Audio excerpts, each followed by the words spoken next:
A Punta San Giuliano sta sparendo l'acqua. Mentre prima il livello raggiungeva un tot di metri, ora si parla di centimetri. Navigare è diventato un problema. Ti tocca navigare quasi sempre in canale perché la secca, i canali preesistenti stanno scomparendo con una velocità che è sempre più alta.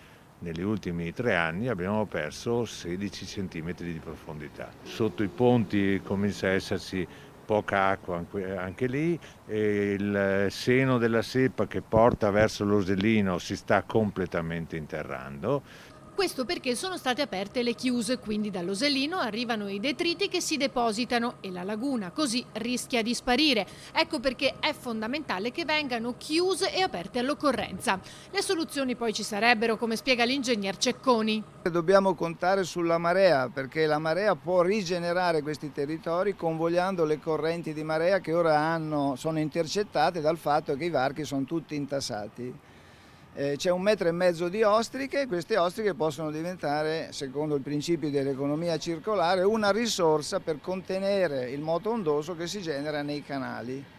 I fanghi sono inquinati, ma il regolamento sul riuso dei fanghi potrebbe consentire un riuso sul posto e quindi senza spendere i famosi 23 euro a metro cubo o addirittura i 90 per portarli in discarica, e in questa maniera avere una soluzione sostenibile. Il comune è già intervenuto iniziando a scavare nella zona sotto gli archi del ponte, migliorando la situazione, ma non è sufficiente e l'appello va al provveditore come organo diretto con il governo.